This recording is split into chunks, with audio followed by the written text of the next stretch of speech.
États-Unis d'Amérique ont franchi une nouvelle étape dans leur lutte contre les commerces illicites de minerais issus des zones des conflits dans l'Est de la République démocratique du Congo. Le département américain du Trésor a annoncé le jeudi 25 juin 2026 des sanctions contre une raffinerie d'or basée au Rwanda, ainsi que plusieurs responsables et sociétés accusées d'avoir contribué à un réseau de contrebandes de minerais au profit de la coalition rebelle AFC M23. Commentaire.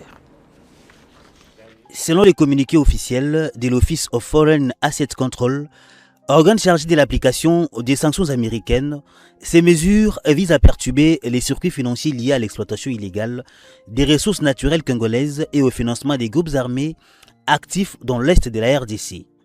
L'entreprise principale ciblée est Gasabo Gold Refinery, une raffinerie installée à Kigali au Rwanda.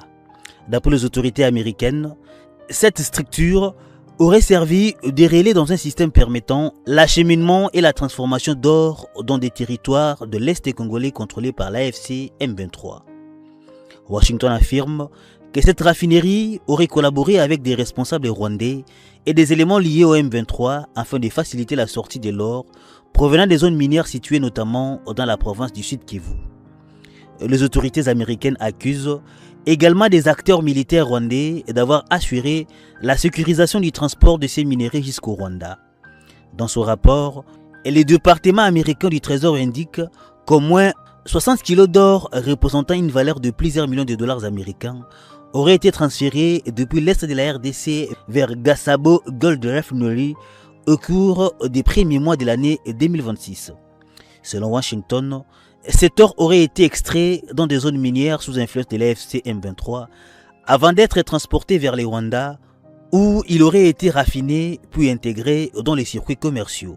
Les États-Unis estiment que ces mécanismes contribuent à priver la RDC des revenus importants issus de ses ressources naturelles et entretiennent l'instabilité dans la région du Grand Lac. Les sanctions américaines ne concernent pas uniquement la raffinerie. Elles frappent également plusieurs responsables et entreprises associées. Parmi les personnes ciblées figurent Jean-Malik Kalima, président des Gasabo Gold Refinery, Bosco Kayobotsi, directeur général de la raffinerie. 3 sociétés minières rwandaises contrôlées par Jean-Malik Kalima sont également concernées par ces mesures. Bugambira Mine, Wolfram Mining and Processing et Rukwavu Mining Corporation. En annonçant ces sanctions, l'administration américaine affirme vouloir empêcher les groupes armés et les réseaux financiers de tirer profit des ressources naturelles provenant des zones des conflits. Merci à tous de nous avoir suivis. Aimez et abonnez-vous massivement à notre chaîne YouTube Tribeca Media. Au revoir et à la prochaine.